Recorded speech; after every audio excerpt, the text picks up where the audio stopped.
Bismillahirrahmanirrahim. Assalamualaikum warahmatullahi wabarakatuh.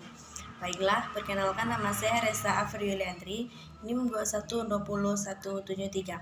Baiklah, di sini saya akan mempresentasikan makalah ilmu kalam kelompok 6, yaitu makalah kami.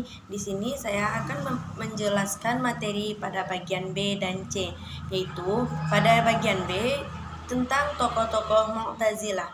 Yang pertama ada Wasil bin Atta. Wasil bin Atta al-Ghazal adalah pendiri aliran Mu'tazilah sekaligus sebagai pemimpinnya yang pertama. Ia pula yang terkenal sebagai orang yang meletakkan prinsip pemikiran Mu'tazilah yang rasional. Yang kedua, Abu Husayl al-Alaf. Ia sebagai pemimpin Mu'tazilah kedua di Basrah. Ia banyak mempelajari filsafat Yunani. Pengetahuannya tentang filsafat memudahkan baginya untuk menyusun dasar-dasar ajaran Mu'tazilah secara teratur. Yang ketiga, Bishr bin al-Mu'tamir, ia adalah pemimpin aliran Mu'tazilah di Baghdad. Ia adalah seorang tokoh aliran yang membahas konsep tawalud, yaitu batas-batas pertanggungjawaban manusia atas perbuatannya. Tokoh yang keempat yaitu An-Nazam. Nama sebenarnya adalah Ibrahim bin Syayar bin Hani An-Nazam. Ia adalah murid Abdul Huzayl al-Alaf. Ia juga banyak bergaul dengan para filosof. Pendapatnya banyak berbeda dengan aliran Mu'tazilah lainnya. An-Nazam memiliki ketajaman berpikir yang luar biasa, antara lain tentang metode keraguan dan metode empirika atau percobaan-percobaan, yang merupakan cikal bakal pembaharuan di Eropa. An-Nazam pendapatnya yang terpenting adalah mengenai keadilan Tuhan, karena Tuhan itu maha adil, ia tidak berkuasa untuk berlaku zalim. Tokoh yang kelima yaitu Al-Jubai. Al-Jubai adalah guru Abu Hasan al-Asy'ari, pendiri aliran Asy'ariyah. Pendapatnya yang masyhur adalah mengenai kalam Allah Subhanahu wa taala, sifat Allah, kewajiban manusia dan daya akal. Mengenai sifat Allah, ia menerangkan bahwa Tuhan tidak mempunyai sifat. Kalau dikatakan Tuhan berkuasa, berkehendak dan mengetahui, berarti ia berkuasa, berkehendak dan mengetahui melalui esensinya, bukan dengan sifatnya. Tokoh yang keenam yaitu Qadi Abdul Jabbar. Ia diangkat menjadi kepala hakim oleh Ibnu Abbad. Di antara karya-karya yang besar adalah ulasan tentang pokok-pokok ajaran Mu'tazilah. Al-Qadi Abdul Jabbar termasuk tokoh yang hidup pada masa kemunduran aliran Mu'tazilah. Namun, ia mampu berprestasi baik dalam bidang ilmu maupun dalam jabatan kenegaraannya. Tokoh yang ketujuh yaitu Az-Zamakhsyari. Dalam karangannya, ia dengan terang-terangan menonjolkan paham Mu'tazilah. Misalnya, dalam kitab Tafsiran Al-Kasyaf, ia berusaha menafsirkan ayat-ayat Al-Quran berdasarkan ajaran-ajaran Mu'tazilah, terutama 5 prinsip ajarannya. Yang tokoh yang kedelapan yaitu Bishr al-Mu'tamir.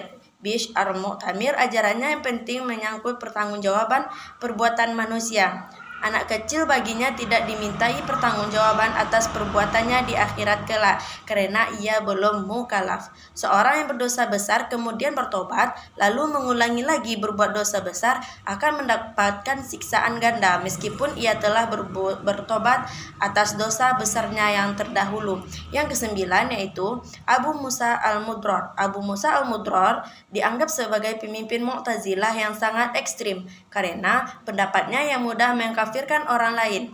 Menurut Syahritani, ia menuduh kafir semua orang yang mempercayai kekadiman Al-Quran.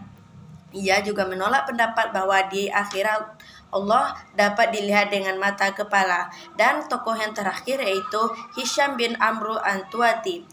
Tuati berpendapat bahwa apa yang dinamakan surga dan neraka hanyalah ilusi, belum ada wujudnya sekarang.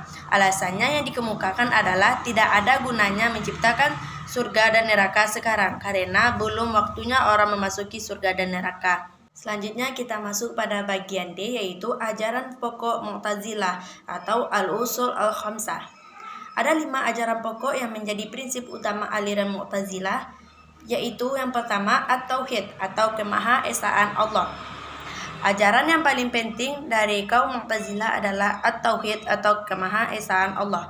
Bagi mereka, Allah baru dapat dikatakan Maha Esa jika ia merupakan zat yang usik, tidak ada sesuatu yang serupa dengan dia. Selanjutnya, yang kedua, al-adil atau keadilan. Ajaran dasar Mu'tazilah yang kedua adalah al-adil, yang berarti Tuhan Maha Adil. Adil ini merupakan sifat yang paling gemblang untuk menunjukkan kesempurnaan, karena Tuhan Maha Sempurna, Dia pasti adil. Paham ini bertujuan ingin menempatkan Tuhan benar-benar adil menurut sudut pandangan manusia. Tuhan dipandang adil apabila bertindak hanya yang baik dan terbaik. Begitu pula Tuhan itu adil bila tidak melanggar janjinya. Dengan demikian, Tuhan terikat dengan janjinya. Merekalah golongan yang mensucikan Allah daripada pendapat lawannya yang mengatakan bahwa Allah telah mentakdirkan seorang itu berbuat maksiat. Yang ketiga, adanya al-wa'du wal al-wa'id atau janji dan ancaman. Ajaran ini berisi tentang janji dan ancaman. Tuhan yang Maha Adil, tindakan melanggar janjinya dan perbuatan Tuhan terikat dan dibatasi oleh janjinya Ia sendiri. Dan yang keempat, al-muzilah bainal manzilatain atau posisi di antara dua posisi. Prinsip keempat ini juga erat kaitannya dengan prinsip keadilan Tuhan. Inilah ajaran yang mula-mula menyebabkan lahirnya mazhab Mu'tazilah. Ajaran ini terkenal dengan status orang mukmin yang melakukan dosa besar, seperti dalam sejarah Khawarij menganggap orang tersebut kafir, bahkan musyrik. Sedangkan menurut pandangan Mu'tazilah, orang Islam yang mengerjakan dosa besar yang sampai matinya belum bertaubat, orang itu dihukumi tidak kafir dan tidak pula mukmin. Yang terakhir yaitu amal ma'ruf nahi mungkar atau menyuruh berbuat baik dan melanggar berbuat buruk. Ajaran ini menekankan keberpihakan kepada kebenaran dan kebaikan. Ini merupakan konsekuensi logis dari keimanan seseorang. Pengakuan keimanan harus dibuktikan dengan perbuatan baik, diantaranya dengan menyuruh orang berbuat baik dan mencegah dari kejahatan. Baiklah, hanya itu video presentasi dari saya. Mohon maaf jika terdapat kesalahan serta kekurangan. Saya akhiri dengan Assalamualaikum warahmatullahi wabarakatuh.